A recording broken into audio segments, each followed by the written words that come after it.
네, 여러분 안녕하십니까? 행정사 1차 과목인 행정법의 강의를 담당한 박정섭입니다. 네, 반갑습니다. 자, 지금부터 이제 12시간에 걸쳐서 입문 강좌를 하는데요. 입문이라는 말 그대로 행정법을 처음 접하시는 분들이 대부분이라 생각을 하고, 행정법이라는 이러한 낯선 과목에 대해서 어떤 내용으로 이루어져 있는지, 그리고 여러분이 이제 앞으로 자신감 있게 공부를 하실 수 있도록 도와드리는 그런 강의입니다. 12시간을 투자를 하시면 행정법에 큰 줄기를 잡으실 수 있으니까 한번 꾹 참고 해보시기 바랍니다. 여러분 1차 과목에 이 과목 이외에도 민법 총칙 그리고 행정학이 있죠. 제가 생각하기에 행정법 강사로서 이 행정법이라는 과목은요, 처음 공부하실 때 다른 과목에 비해서 다소 어렵다고 느끼실 가능성이 있습니다. 그런데 나중에는 결국은 감히 말씀드리는데 점수는 가장 좋게, 가장 높은 점수를 받을 수 있는 과목이라고 감히 말씀드리고 싶어요. 그래서 행정법이란 과목 때문에 1차 시험을 쉽게 통과했다, 이런 말씀 많이 나왔으면 좋겠습니다. 실제로 가능하다고 봐요. 이 법 과목이 민법 총칙이라는 과목이 또 하나 있긴 한데, 민법 총칙도 마찬가지예요. 제가 보기에 법 과목은요, 공부하신 만큼 정확히 점수가 나옵니다, 여러분. 네. 그러면 이제 그 행정법이 어떤 과목인지 간단한 건 아니지만 말씀드릴게요. 자, 여기에 어떤 법적 주체가 A와 B가 있다고 합시다. A와 B가 있어요. 이 양자 사이에 이제 형성되는 것을 우리 법학에서는 법률 관계, 법적인 관계, 법률 관계 이렇게 부릅니다. 그러면 이 A와 B가 법적 주체라는 것이죠. 두 사람 또는 두 기관이 만나서 법률 관계를 맺습니다. 그러면 법률 관계의 이런 주체는요, 권리를 갖거나 아니면 의무를 부담하거나 이렇게 되는 거예요. 권리 또는 의무 어느 하나를 갖게 됩니다. 만약에 이 A와 B가 모두 개인이라고 한다면요, 그죠? 우리와 같은, 여러분과 같은 개인과 개인이 만나서 어떤 법률 관계를 맺죠. 그럼 이러한 법률 관계를 규정하는 법은 바로 대표적인 것이 바로 민법이 되는 거예요. 민법. 여러분, 그 1차 과목의 하나인 민법 총칙은 바로, 민법은 또 방대한 법인데요. 그 중에서 이제 공통적인 부분을 뽑아가지고 총칙의 형태로 만든 법을 우리 시험 과목에서 다루는 것이고, 그리고 개인과 개인 양쪽에 혹시 공공주체가 하나라도 있으면, 그러니까 공공주체가 이쪽에도 있는 경우가 있겠고, 그죠? 네. 이쪽은 공공주체인데 이쪽은 개인일 수가 있습니다. 또는 이쪽은 개인인데 이쪽은 또 공공주체가 있을 수 있죠. 여러분, 공공주체의 대표적인 건 바로 국가죠. 네. 국가고 또 이제 공공단체가 있을 수 있습니다. 공공단체의 또 대표적인 것은 뭐냐? 대표적인 것은 이제 지방자치단체, 지자체가 여기에 들어갈 수 있고, 각종 여러분 공사나 공단 같은 경우가 있죠. 공사공단 이런 것도 이제 공기업이라고 하는데 결국은 공공주체입니다. 여러분이 혹시 건강보험에 가입돼 있죠? 건강보험. 그러면 국민건강보험공단이라는 이런 공기업이 있고, 우리가 건강보험공단에 매달 보험료를 내고, 그리고 다쳤을 때는 공단으로부터 이제 보험금을 지급받죠. 그러면 그러한 관계는 이 관계하고는 다릅니다. 그렇죠? 개인과 개인의 관계하고는 다르고, 바로 요 세 가지를 합해서 다루는 것이 바로 이러한 영역의 법을 우리가 행정법이라고 부른다. 이렇게 쉽게 생각을 하시면 되겠습니다. 행정법이 뭐냐? 정의 내리기는 간단한 건 아니에요. 근데 제가 나름대로 이렇게 여러분 이제 처음 뵙게 됐으니까 말씀드리는 겁니다. 이렇게 하면은 그래도 가장 쉽게 이해할 수 있을 것 같아요. 어느 한쪽에 공공주체가 개입돼 있다. 그러면 일단 공법일 가능성이 큽니다. 행정법, 다른 말로 공법이라고 해요. 자, 행정법일 가능성이 큰데 100% 그런 건 아니에요. 오늘 아마 배우실 텐데요. 이렇게 됐다 하더라도 혹시 이 실질적인 내용은 마치 민법이 적용되는 것과 똑같은 경우가 있을 수 있어요. 또 이때도. 네. 예를 들어 볼까요? 이 사람이 갖고 있는 토지를 공공주체인 어떤 공기업이 산다. 그러니까 돈을 주고 사는 거야. 그러면은 이 토지를 매매한다는 건데, 이 매매한다는 것은 원래 민법에 있습니다. 그렇죠?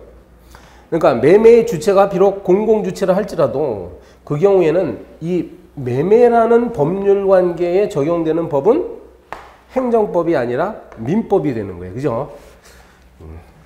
자, 그렇게 되면 점점 복잡해집니다. 그건 나중에 우리가 공부를 할 것이고, 일단 쉽게 생각하면 뭔가 공공주체가 이렇게 나타나는 것들 있죠. 이걸 행정법이다 이렇게 생각을 하시면 되는 거예요.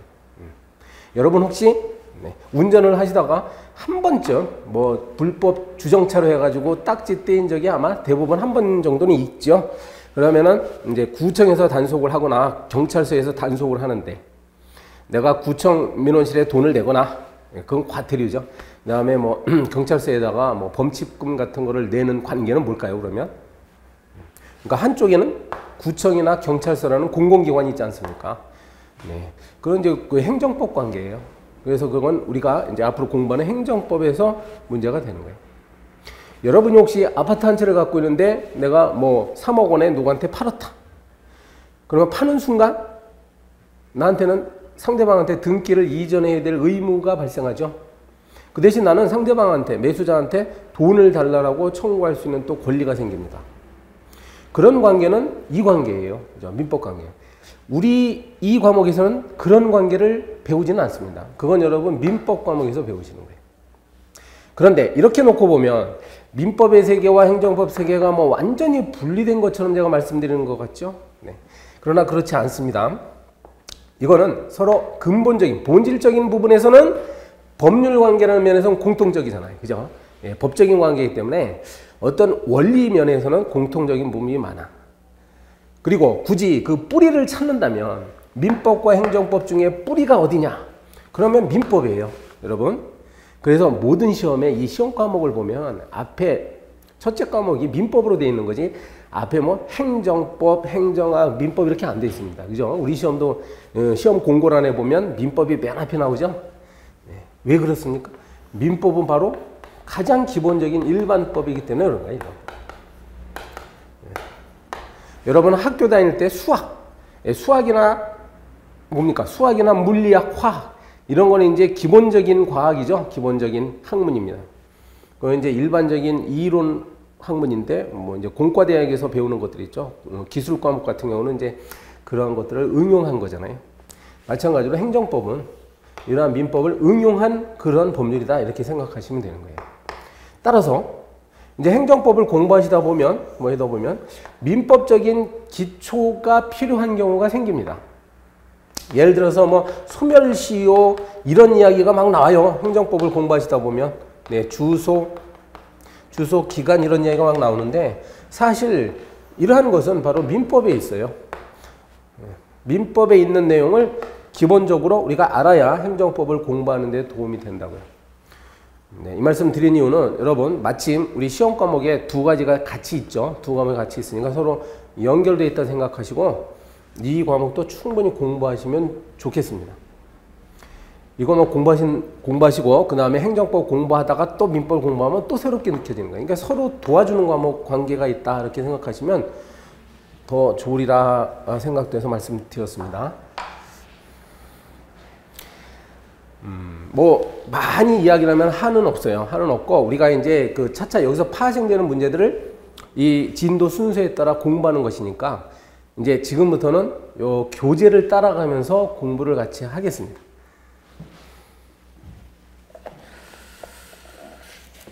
네, 우리 교재 86페이지에 제1장 행정과 행정법이라고 제목이 되어 있습니다. 그리고 제1절하고 과목 제1절하고 제목이 또 행정 이렇게 나왔네요. 그러면은 여러분 또 우리 시험 과목에 행정학이라는 과목이 있죠? 바로 그 행정학 할 때 그 행정입니다, 이게. 네. 그래서 우리 행정법이라는 과목은요, 행정에 관한 법이죠. 그러니까 이제 맨 처음에 행정을 지금 설명하고 있어요, 행정. 행정이란 개념을 기초로 하고 그 다음 행정법을 한다. 자, 말씀 길어졌습니다. 본격적으로 하면 첫 번째 주제가 권력 분립의 원리다 이렇게 나왔죠. 권력 분립. 네, 첫 번째 권력 분립. 자, 이것이 맨 처음에 주제로 나온 이유는요. 권력 분립 원리 때문에 행정법이 태동했다. 행정법이 탄생했다. 이러한 점 때문에 그렇습니다. 자, 시간적 순서를 한번 보겠습니다. 자, 유럽 이야기인데요. 유럽에서 옛날에 이제 뭐 왕이 다스리던 왕조 시대가 있었죠. 그러다가 어느 순간 시민혁명이 일어납니다. 시민혁명하면 1776년에 대표적인 이제 프랑스 대혁명, 프랑스 대혁명 같은 것이 있죠. 이거 세계 3대 혁명이 뭡니까? 프랑스 대혁명, 영국의 명예혁명, 그리고 뭐 미국의 독립전쟁 이런 것들이 있지 않습니까? 이 시기가 거의 비슷한 시기에 이렇게 일어났다 이거예요. 네. 이게 이제 시민혁명인데 그럼 세상이 바뀌었죠. 시민들이 주인이 되는 세상이 왔어요. 그래서 시민들이 직접 통치를 할 수는 없으니까 이때 이제 의회를 구성합니다. 네. 의회라는 걸 시민의 대표들로 구성된 의회. 우리나라로 말하면 국회죠. 국회를 구성해서 얘네들이 이제 왕을 견제한다 이렇게 되는 거야. 왕을 견제합니다. 그런데요, 요 의회 이놈들도 결국은 사람이죠. 사람들이 모이기 때문에 사람은요 권력을 탐하게 되어 있습니다. 이제 권력을 갖게 되면 결국은 옛날 왕처럼 막 권한을 남용할 가능성이 크단 말이야. 따라서 이때 이제 권력 분립 제도가 도입이 됩니다. 그래서 이 한 국가가 갖고 있는 국민이 갖고 있는 총체적인 권력을 어느 한 기관에게 주지 말고 골고루 나누어 갖자 이거야. 나누어 갖자. 누가 나누어 갖느냐? 여기 이제 왕이 있죠. 왕은 이제 행정부의 수반이 되는 거예요. 행정부. 그리고 여기 뭐 의회가 있는 것이고 의회는 법을 만드는 곳이다 해가지고 입법부라고 불려집니다. 입법부에서 법을 만들어요. 행정부는 이 법을 집행을 합니다. 집행. 그리고 어떤 그 분쟁, 갈등이 벌어지면 그걸 해결하는 것이 필요합니다. 이게 법원이에요. 법원에서 하는데 이걸 또 사법부라고 하죠. 사법부. 삼권 분립이라고 하는 것은 이렇게 국가 권력을 세 기관에게 골고루 나눠주는 거예요. 어디에다가? 행정부, 사법부, 입법부에다가. 네, 이 정도는 알고 계시죠? 이미 공부하셨어요. 그래서 그럼으로써 목적은 뭐냐? 네, 그죠? 1차적으로는 권력의 남용을 방지하는 것입니다. 권력의 남용을 방지한다. 그래서 예전처럼 왕이 권력을 함부로 휘두르지 못하도록 합니다. 그래서 결국은 궁극적인 목적은 국민의 자유 그리고 권리를 보장하기 위해서 이렇게 되는 거예요. 권력을 한 사람이 갖고 있으면 결국은 국민의 자유가 제한됩니다. 국민을 자유롭고 행복하게 하기 위해서는 권력기관들이 서로 견제하도록 하는 거예요. 결국은 서로 견제하고 균형을 취함으로써 권력을 남용을 방지하고 궁극적으로는 국민의 자유와 권리를 보장한다. 여러분 이제 요걸 기억하면 돼요. 권력 분립의 궁극적인 목적은 뭐냐 그러면 자유와 권리를 보장하는 겁니다. 이 이야기를 왜 첫 페이지에 하느냐 눈치 채셨어야 됩니다. 여러분 바로 여기서 행정이란 말이 나오잖아요. 그죠? 행정. 네, 행정이란 개념이 처음 등장한 것은 바로 권력 분립이라는 관념이 생기고 나서다. 이걸 설명하는 거예요. 네, 이게 다예요. 이걸 충분히 이해하면 됩니다. 여러분 1페이지는. 거기에 뭐 학자 이름들 나오는데 이건 부차적으로 삼권 분립의 최초 창시자는 몽테스키에다. 이런 건 이제 상식적인 거니까. 요즘은 뭐 문제 내지는 않습니다. 몽테스키에. 이권 분립을 주장한 사람도 있었어요. 로크 같은 사람. 네, 근데 몽테스키에가 있고요. 프랑스 사람입니다. 자, 그래서 이렇게 나눈 걸 이 당시에 시민혁명 이후의 권력 분립을 이른바 고전적 권력 분립이다 이렇게 되는 거야. 고전적 권력 분립은 이렇게 세 기관에게 골고루 권력을 나눠주는데요. 이것이 이제 시간이 흐릅니다. 시간이 흐르고요. 이제 20세기가 밝아와요. 뭐 빠르게 보면 이제 19세기 말부터 뭔가 어떤 세계사적인 기운이 바뀝니다. 이때 그러면서 뭔가 이게 뭐냐면 이게 이제 자본주의가 막 고도로 발달합니다. 그리고 인구도 늘어나죠. 폭발적으로. 뭐 도시가 형성되고. 그러면 자, 국가가 해야 될 일이 막 넘쳐납니다. 국가가. 여러분, 정부가 바빠지기 시작하는 거예요. 자, 여기서 퀴즈를 내볼까요? 여기서 요 3권 중에 가장 바쁜 곳이 어디입니까? 원래가. 이제 행정부가 해야 될 일이 가장 중요해요. 사실은. 실제적으로 공무원들이 국민을 위해서 일을 하는 곳은 행정부라 이거야. 여기서 그냥 법만 만들어가지고, 법률을 만들어가지고 툭 던져버립니다. 그러면 법률을 실제로 집행하는 과정에서 실제적인 일을 하는 거예요. 사법부 법원이 하는 일은 어떤 사건이 발생했을 때 그냥 사후적으로 그걸 처리할 뿐이죠. 그러니까 중심은 뭐냐? 국가작용, 국가가 활동하는 데 있어서 중심이 되는 곳은 바로 행정부죠. 자, 19세기 말 내지는 20세기 초에 들어와서 행정부의 역할이 커진단 말이에요. 행정부. 그러면 그림을 다시 그릴까요? 네. 요때는 보세요. 내가 일부러 이렇게 그렸어요. 그죠? 시민혁명 이후에는 의회의 권력이 아주 셌던 시기입니다. 그런데 20세기 후에는 어떻게 될까요? 다시 한번 그림을 그려볼까? 네. 아마 이 정도 될 것 같아요. 행정의 역할이 이렇게 많고, 이만큼 되고. 그 다음 이제 입법부의 역할이 있고, 뭐 사법부의 역할이 있다. 20세기 이후에는 이렇게 그림을 그리는 것이 현실적이지 않을까 생각하는 거죠. 우리 책에는 바로 이걸 어떻게 표현했습니까? 두 번째 칸에 권력 분립제의 위기다. 왜 위기라는 표현을 썼느냐? 몽테스키에 같은 학자는요, 이렇게 서로 대등한 어떤 관계를 이 정도는 만들어야 서로 견제할 수 있다고 봤어요. 그래서 하는 기관이와 권력을 남용할 수 없도록 만들었는데, 이렇게 되면 행정부의 역할이 커지고 행정부의 권한이 이렇게 비대해지면 결국은 행정부가 다시 어떤 독점적인 권력을 행사할 가능성이 생기죠. 그래서 위기라는 표현을 쓴 거예요. 네, 위기. 네. 왜 권력 분립제 위기가 난가는 거기 두 번째 칸에 있으니까 여러분 읽어보시면 되는 거예요. 이 시대적인 상황을 잘 생각하시면 돼. 여러분 1차 세계대전 자체가 바로 이때쯤 일어났죠. 1차 세계대전.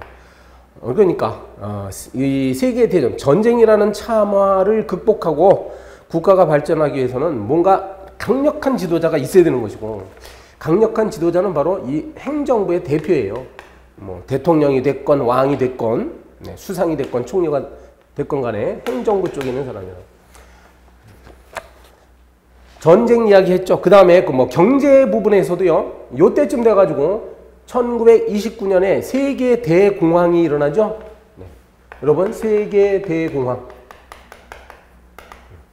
1929년.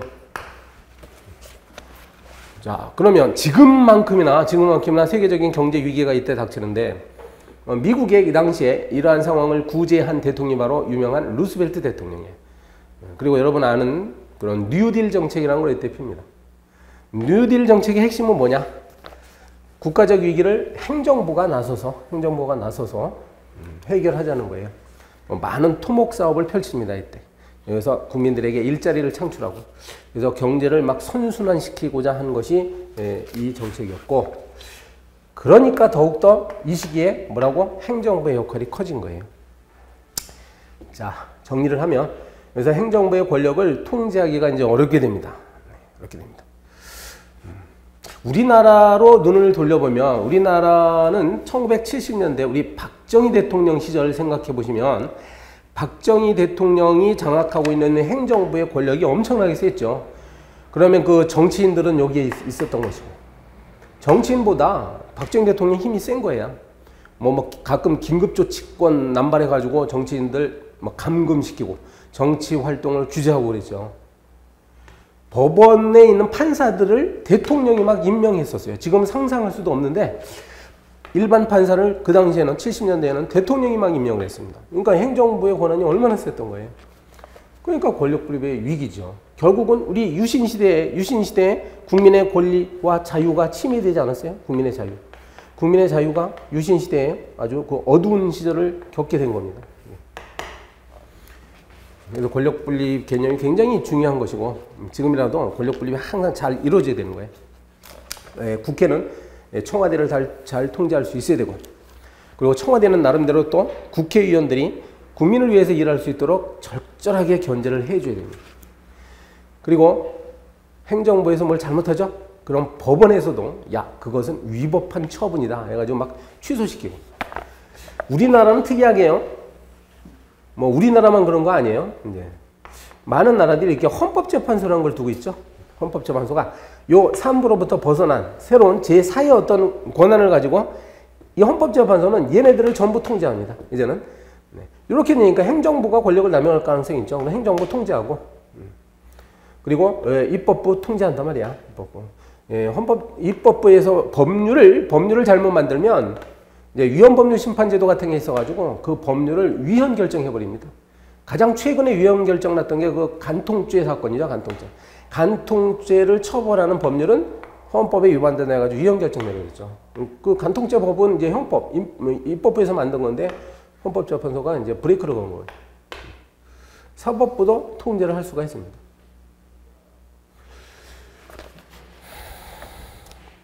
이 정도 의미를 이해를 하면 되겠어요.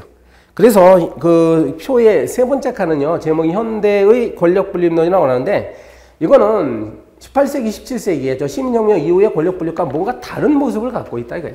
오늘날 예를 들면 뭐 그 기관 상호 간에도 막 통제를 합니다. 그러니까 행정부 내에서도 통제를 합니다. 서로 이 안에서 막 서로 통제를 한다 이거야.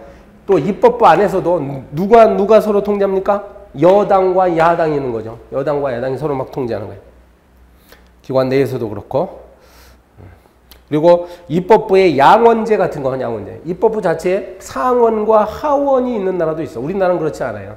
상원과 하원이 서로 통제를 할 수도 있습니다. 그리고 이제 정당이라는 게 있죠. 오늘날에 정당. 정당이 나서가지고 얘네들 또 막 통제하잖아요. 그죠? 정당. 뭐 요즘은 뭐 여론이라는 것이 있고 시민단체도 있고. 자, 이 몽테스키에가 생각했던 저 200년 전, 300년 전에 저 상황하고 굉장히 다릅니다, 지금. 그러니까 다차원적으로 권력 분립이 이루어지고 있는 거야. 이렇게 이해를 하시면 됩니다.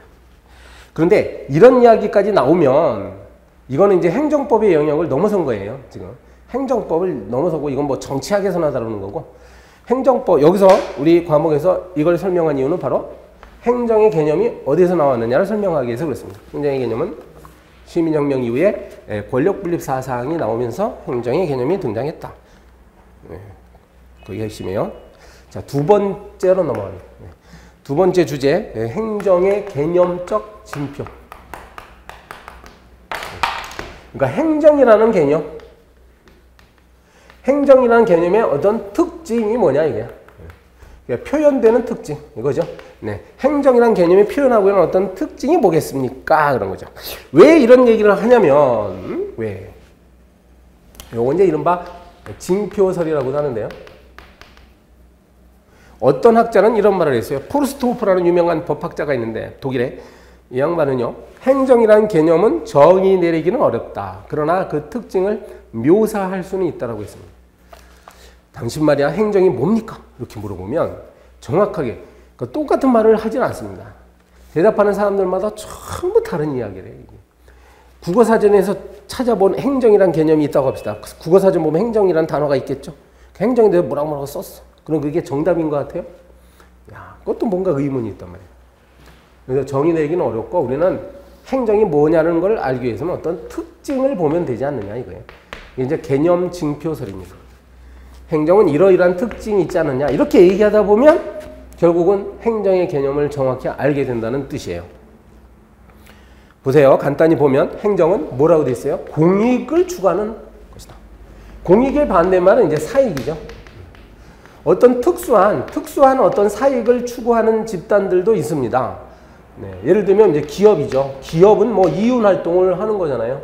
네, 그리고 이익단체, 각종 이익단체들. 얘네들은 자기들의 특수한 이익을 추구하는 집단이죠. 근데 이제 행정이라는 것은 행정은 국민의 보편적인 이익, 공동선 이런 공익을 추구하는 게 바로 행정이란 말이야. 특징이죠. 그 다음에 이거는 사회를 형성하는 활동이다. 행정은 사회를 형성한다. 형성, 뭘 만든다는 뜻이죠. 만든다. 지금은 이렇게 생겼는데 이러한 모습으로 바꾼다. 이런 뜻도 있고, 무에서 유를 창조한다는 뜻도 있죠. 사회를 만들어 나간다. 적극적으로. 이게 행정이에요. 어떤 사실을 뭐 판단하거나 이런 것들이 있을 수 있죠. 이거는 어디서 합니까? 이거는 법원에서 하는 거죠. 그러니까 사법부에서 하는 건요, 어떤 사건이 발생했으면 이걸 사후적으로 판단하는 거지. 그러니까 원칙을 말하는 거예요. 사실은 법원이 이런 판단을 함으로써 사회를 형성하기도 합니다. 사실은. 그렇지만은 근본, 본질적으로 보면 행정과 법원은 이런 면에서 다른 거야. 본질적으로 사회를 형성하는 건 행정의 역할이에요. 법원은 판단할 뿐이죠. 다만 이제 부차적으로 이 판단함으로써 사회가 형성되긴 해요. 근데 그거는 본질적인 부분이 아니란 얘기예요. 자, 그리고 일방적으로 일방성을 갖고 있다. 일방성. 요게 이제 민사관계하고 다른 점인데, 민사관계는 뭐 갑과 을이 만나가지고 어떤 법률 관계를 맺는데 이건 대등한 관계입니다. 근데 일방성, 아까 저기서 처음에 제가 얘기했죠. 여기에는 이제 어떤 공공주체가 한쪽에 있고, 그 일반 개인, 국민이죠, 국민. 그러면 공공주체가 일방적으로 국민에게 어떠한 행위를 하는 수가 있어. 예를 들면 뭐야? 과태료를 부과한다. 과태료를 내라는 거죠. 과태료 안 내면 막 가상금, 중가상금 막 부과합니다. 그렇죠? 뭐 벌금을 부과하고 철거 명령을 막 내린단 말이에요. 철거 명령. 어떻습니까? 그래서 국가가 국민보다 좀 우월한 입장에서 일방적으로 뭔가 명령을 지시하고 통제하는 그런 관계가 이런 행정관계라고 할 수가 있어요. 그리고 법을 집행하는 작용이다. 법 집행. 집행한다. 자, 입법부가 하는 입법활동은 법을 뭐라고 하면 돼요? 법을 제정한다라고 표현해. 제정. 그러니까 법을 만드는 겁니다. 만들어서 입법부가 법을 만들어서 법을 이렇게 행정부한테 이렇게 줘. 그럼 법을 집행하는 거예요. 예를 들어 볼까요? 아까 철거명령 이야기가 나오는데, 뭐 건축법 같은 경우는 건축법은 이제 입법부가 만드는 거예요. 이 건축법도 이제 행정법의 하나입니다. 건축법 제 몇 조를 보면, 건축법 제 몇 조를 이렇게 보면 어떤 내용이 있냐면, 시장군수구청장은 건축 허가를 받지 아니하고 건축 등 행위를 한 자에게 철거명령을 내릴 수 있다. 이렇게 돼 있어. 철거명령. 그러면 이러한 내용은 바로 입법부가 만든 거고요. 시장군수구청장이 이걸 받아가지고 실제로 어떠한 자가 나타났으면, 어떠한 자가 만약에 위법한 건축 행위를 했죠? 그럼 실제로 그 사람한테 철거명령 내리는 거야. 이걸 법 집행이라고 합니다. 죄송합니다. 네. 자, 계속합니다. 87페이지로 가시겠습니다. 주제가 바뀌어서 형식적 의미의 행정과 실질적 의미의 행정. 이렇게 보시죠. 여기 이제 행정부가 있고, 행정부, 입법부, 사법부가 있다고 합시다. 그럼 여러분 머릿속에, 그러니까 실제 어떤 물리적인 담장을 좀 생각하세요. 물리적인 담장. 행정부가 있는데 여기에 이제 다 바깥에 벽돌로 담장을 쳤다고 생각하시라고. 네, 입법부. 실제로 우리 국회, 자, 여의도에 가면 국회의사당이라는 건물이 있죠. 그 안에서 국회의원들이 이제 일을 하잖아요. 네, 사법부라는 어떤 법원이라는 건물이 있잖아요. 그래서 이런 각 건물 안에서 벌어지는 것들은 전부 다 형식적 의미의 행정이다. 이렇게 부르는 거야. 네. 이렇게 보면 이런 것들은 뭐라고요? 이렇게 파악하는 것은 형식적 의미. 요 입법부라는 담장 안에서 벌어지는 모든 일들은 형식적 의미에서 입법이라고 하겠죠. 그러면 법원 아래에서 이루어지는 행위들은 전부 형식적 의미의 사법이라고 하는 거예요. 그런데 이렇게 구별하면, 형식적인 어떤 의미로서 파악을 하게 되면 행정의 의미나 입법의 의미나 사법의 의미를 정확히 파악할 수가 없어요. 자, 생각해 보세요. 그러면 사법은 뭡니까? 그러면 사법이 뭡니까? 물으면 아 그래 그럼 법원에서 이루어지는 일이 사법이죠. 이렇게 대답한다면 그게 뭐예요? 그게? 여전히 사법의 의미를 알 수가 없지 않습니까? 입법이 뭡니까? 그러니까 국회에서 하는 일이 입법이에요. 그러면 아 도대체 입법이 뭔지 여전히 아리송하잖아요. 그죠? 그래서 형식적으로 의미를 파악하면 여전히 진정한 행정의 의미를 알 수가 없어요. 그래서 이제 횡적으로 이렇게 횡적으로 다시 나눠 가지고 이제 실질적으로 파악할 수가 있단 말이야. 실질적. 그러니까 내용적인 측면을 보는 거예요. 행정부 안에서 이루어진 일들도 뭔가 유사한 동일한 이런 형태로 업무들을 한번 나눠보는 거야. 공통적인 특징을 갖는 업무들로 나눠보면 행정부에서 진짜 법을 집행하는 행위가 있겠고, 그 다음에 행정부도요 법을 만드는 그런 행위가 있을 수 있고, 그 다음에 어떤 사실을 판단하는 그런 행위가 있을 수 있습니다. 그래서 실질적으로 파악한다는 것은 바로 이렇게 법을 집행하는 어떤 행위가 있으면 우리는 그걸 행정이다 이렇게 부르는 것이고, 법을 제정하는 행위가 있으면 입법이라고 봅니다. 어떤 상황을 판단한다. 판단은 옳다 그르다 이거지. 네, 이걸 우리가 실질적으로 사법이라고 보는 거예요. 이렇게 실질적인 행정, 입법, 사법. 그러면 이야기는 자, 입법부, 국회 내에서 하는 일들 중에서도 실질적인 행정이 있을 수가 있고, 실질적인 입법, 그 다음에 실질적인 사법이 있을 수 있고, 사법부에서 하는 행위도 실질적인 행정이 있을 수 있고, 입법이 있을 수 있고, 사법이 있을 수 있다 이 말입니다. 그럼 굉장히 추상적이죠. 예를 들어보면 여러분 쉬울 수가 있어요. 자, 보면 행정부에서도 입법 활동을 합니다. 분명히 여기에 보시면요, 뭐 대통령령 같은 걸 만들어. 예, 총리가 만드는 건 총리령이에요. 그리고 각 부처의 장관들이 만드는 걸 부령이라고 합니다. 그러면 지금 뭐 령 이렇게 되어 있는데 이게 결국은 뭐냐면 결국은 법률이에요. 법. 다만 입법부에서 만드는 건 법률이라고 하고 행정부에서 만드는 건 특별히 행정입법이라고 얘기합니다. 행정입법. 행정부에서 법을 만든다. 이거죠. 행정입법이다. 이렇게 표현하는 거예요. 그러면 본질적으로 입법부에서는 법률을 만들거든요. 국회는. 그럼 이 법률이나 대통령령이나 본질적으로는 공통점이 있어. 뭡니까? 어떤 행동 규칙이라는 거예요. 규정. 예. 규정들인데 다만 어디서 만드냐에 따라 가지고 이걸 법률이라고 부르고, 여기서 만드는 걸 특별히 행정입법이라고 얘기합니다. 행정입법. 여기도 법자가 들어갔잖아요. 법을 만든다. 행정입법. 여러분 사법부에서도 만듭니다. 대법원 규칙 같은 경우. 사법부에서 만드는 건 대법원 규칙이라고 명칭이 되어 있어요. 이것도 역시 이 법원에서 무슨 소송을 할 때, 재판을 할 때 절차와 방법을 정한 규정이라고 말할 수 있어요. 저것도 일종의 법이에요. 그렇죠? 그러니까 분명히 사법부도 입법 활동을 하고 있단 말이에요. 이러한 것들을 실질적 의미의 입법이다 이렇게 부르는 거예요. 판단도 합니다. 자, 행정부가 사법적 활동을 하는 수가 있어. 징계위원회에서 공무원 징계 의결을 한다. 그다음에 행정심판이라는 게 있습니다. 여러분 법원에서 하는 것은 이제 뭐 소송이라고 하는데, 법원에서 하는 건, 사법부에서 하는 거는 명칭이 소송이에요. 그런데 행정부에서도 소송에 가기 전 단계로 어떤 사안에 대해서 심판합니다. 이것도요, 아, 이 사건이 옳다 그르다. 가령 뭐 종로구청장이 홍길동한테 영업정지 처분을 내렸어. 그럼 영업정지 처분이 옳으냐 그르냐, 이런 걸 행정심판위원회에서 판단합니다.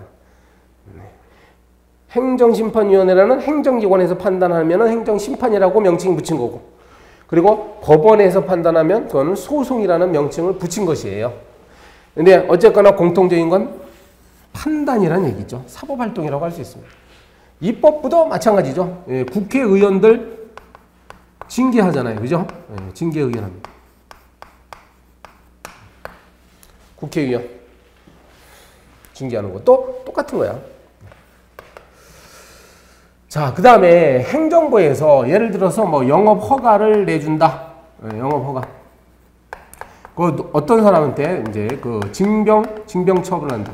네, 군대에 오라는 것이죠. 이런 것들은 영업 허가라는 것은 바로 법을 집행하는 것입니다. 식품위생법이나 공중위생관리법 이런 법을 집행하는 거야, 담당 공무원이. 그리고 징병처분은 무슨 법이겠어요? 병역법이죠. 여러분, 병역법이라는 건 법률이에요. 법률은 입법부에서 만들죠. 그러니까 입법부에서 만든 법을 이렇게 행정부에다 이렇게 주면 행정부는 이걸 법을 집행하는 거야. 여러분, 입법부에서도 법을 집행하는 수가 있습니다. 어떤 경우냐? 바로 뭐 사무처 소속 공무원들 있죠. 여러분, 국회에도 공무원이 있어요. 국회 사무처 소속 공무원이 있는데 공무원을 만약에 임명한다. 이런 건 뭡니까? 예산을 집행한다. 이런 것들. 법을 집행하는 거예요. 국가공무원법 있죠? 국가공무원법은 여기서 자기들이 만든 거야. 근데 국가공무원법이 이제 국회 사무처 공무원 임명하는 근거법이 됩니다.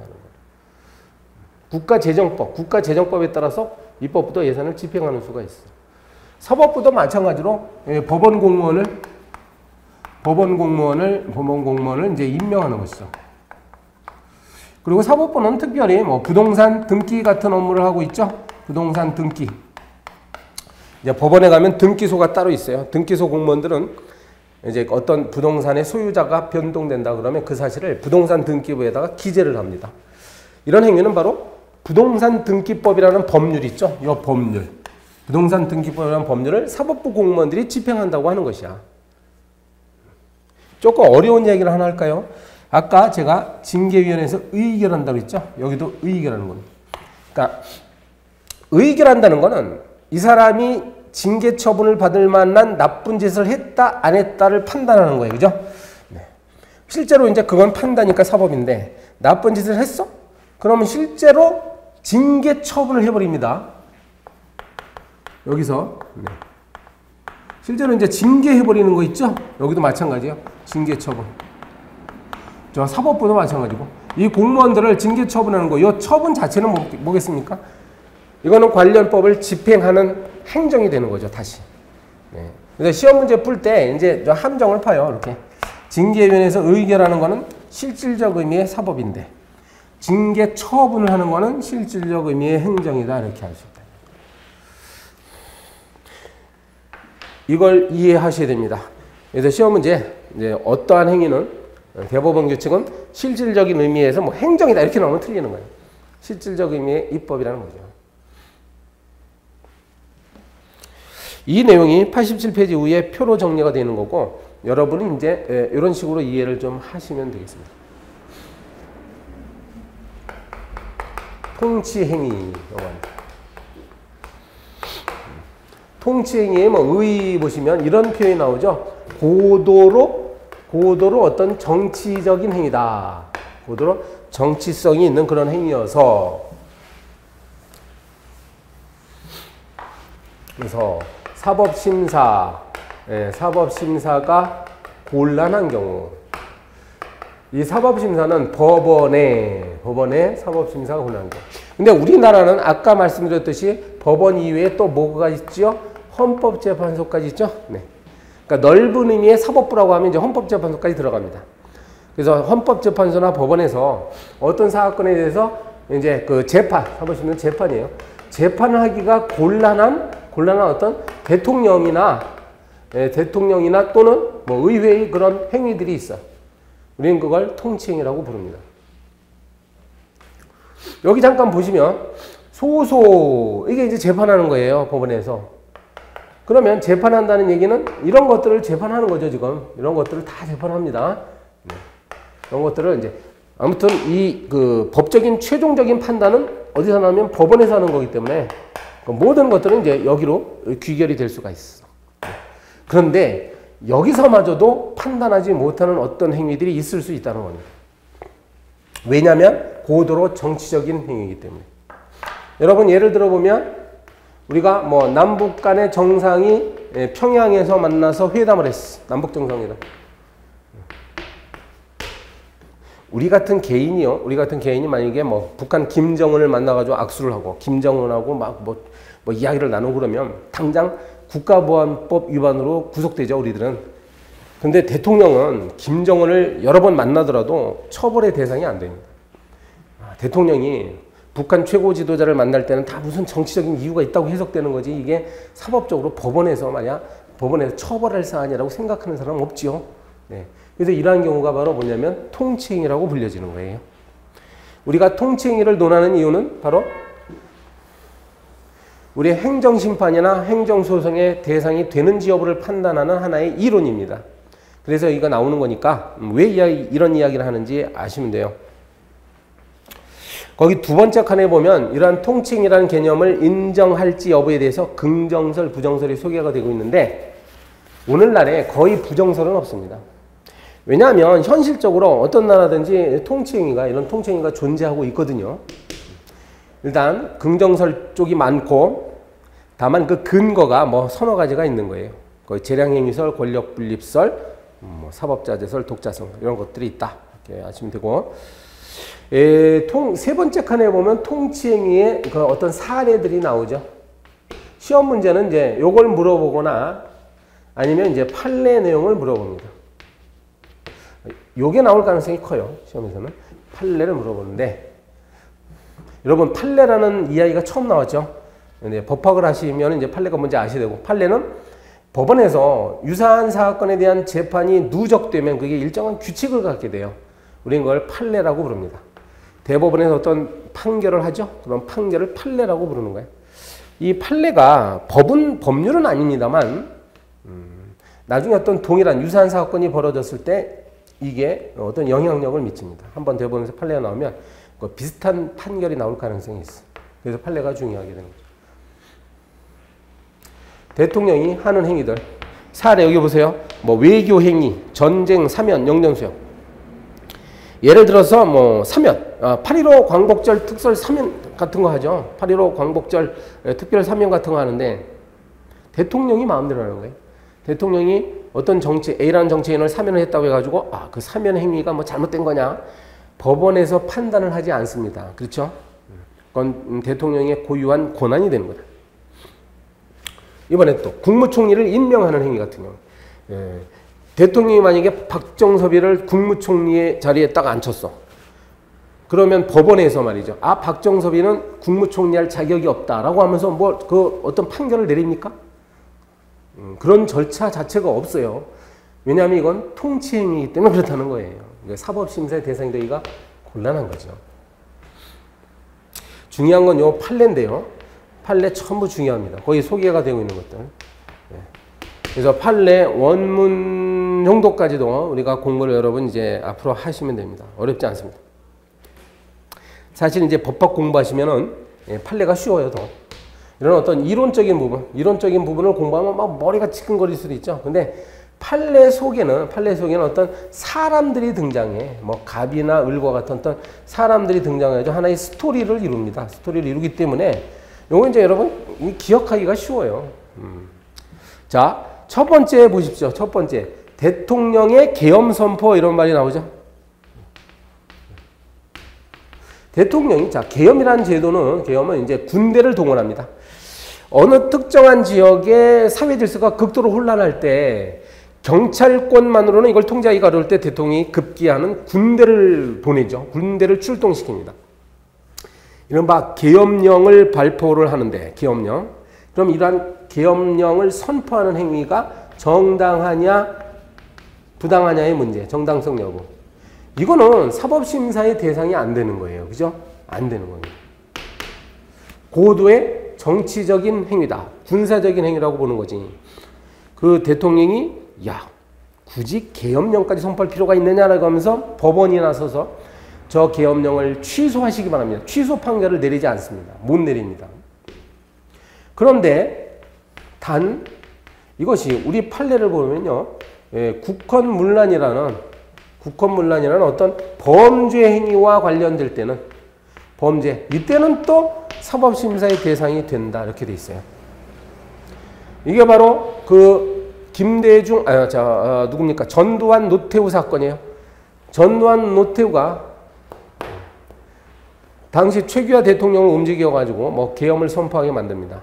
그런 과정에서 어떤 위법함이 개입돼서 그러면 이거를 정치적인 행위로 보면 안 되고 이건 분명히 쿠데타를 일으키고자 하는 어떤 범죄적인 목적이 있기 때문에 전두환, 노태우는 처벌했던 거예요. 처벌. 동그라미 해야 됩니다.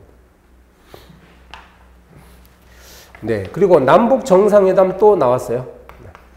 남북 정상회담 판례도 이 정상회담 자체는 이거는 사법심사의 대상이 안 됩니다. 그렇죠? 그런데 여기도 단 이 과정에서 실제로 북한에다가 우리 관계당국의 허가를 받지 않고 불법적으로 수천만 달러의 돈을 북한 정권에다가 건네준 일이 있었어. 그러니까 나쁘게 말하면 남북 정상회담을 구걸한 거죠. 이제 김대중 대통령 당시에 그 이면에서는 바로 불법적인 어떤 송금행위가 있었고 이 행위를 주도했던 밑에 있는 그 관리들, 고위 관리들 이 사람들은 전부 처벌을 받았습니다. 재판받고 처벌을 받았다 이거야. 따라서 이것은 뭐야? 사법심사의 대상이 됩니다. 지금 여기 제가 동그라미라고 한 거 있죠? 동그라미는 사법심사의 대상이 됩니다. 사법심사 가능한 게 동그라미고 불가능한 건 X입니다. 이렇게 공부하실 때 나눠서 보셔야 돼요. 그 다음에 뭐니까 긴급 재정경제명령. 네, 긴급 재정경제명령 나오는데 이게 바로 뭐냐면 이 금융실명제 사건이에요. 네. YS 김영삼 대통령 어느 날 금융실명제를 단행을 했죠. 근데 이것이 국민의 재산권을 침해할 가능성이 있다 해가지고 헌법재판소까지 갔습니다. 그래서 헌법재판소에서는 실제로 이것을 다루었어. 그러니까 사법심사의 대상이 되는 거예요. 근데 그 이유는 바로 이것이 국민의 기본권을 침해할 가능성이 있기 때문에 그런 거예요. 국민의 기본권과 실제로 관련이 있다고 한다면 이거는 헌법재판소에서 다뤄야 되지 않느냐. 그리고 파병. 우리나라가 언젠가부터 외국에 군대를 많이 파병하고 있죠. 그래서 이 사건이 사건에서는 이라크에다 파병한 거예요. 이라크에다가 대통령이 이라크에다가 우리 한국 군인을 파병하는 행위 자체가 고도의 정치성 있고 외교적이고 국제적인 문제고 군사적인 문제죠. 그러니까 그 이라크 파병 자체가 위법한 행위냐 이런 거는 헌법재판소에서 다루지 않았습니다. 헌법재판소가 실제로 이 문제는 정치권에서 해결할 문제다 이거야. 대통령하고 의회가 붙어가지고 자기들끼리 해결할 문제지 우리 법원에서 법원 또는 헌법재판소에서 이게 옳다 그러다라고 판단할 수는 없다라고 한 거예요. 이건 통치행위라는 얘기입니다. 여기다 쓸게요. 신행정 수도 이전 사건 어떻습니까? 신행정 수도. 이건 노무현 대통령이 추진했죠. 이전 특별법이라는 걸 만들어가지고 서울을 충청남도 공주 영기군 지역으로 옮기려고 했어. 이걸 헌법재판소에서 제동 걸지 않았습니까? 이 수도를 이전한다는 것은 헌법적인 사안이고 따라서 국민투표를 거쳐서 해결할 문제지 특별법이라는 법률 차원으로 해결할 것은 아니다 해가지고 이 헌법재판소에서 이걸 위헌결정 내렸습니다. 이거 위헌결정 내렸어. 여러분 위헌결정 내렸다는 얘기는 바로 사법심사의 대상이 됐다는 것이에요. 그렇죠? 그 다음에 6번 사면행위는 어떻다고?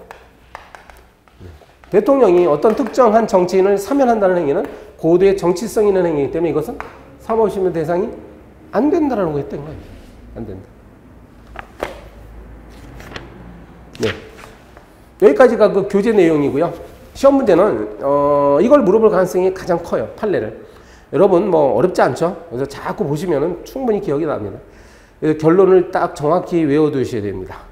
우리가 사법심사의 대상이 된다라고 본 판례가 있고 그렇지 않은 판례가 있으니까 그걸 딱딱 OX를 판단하시면 아무 문제가 없어요. 행정법 시험 문제는 바로 이런 식으로 출제를 합니다. 여기까지 1교시 하고요. 네, 잠시 쉬었다가 2교시로 들어가겠습니다.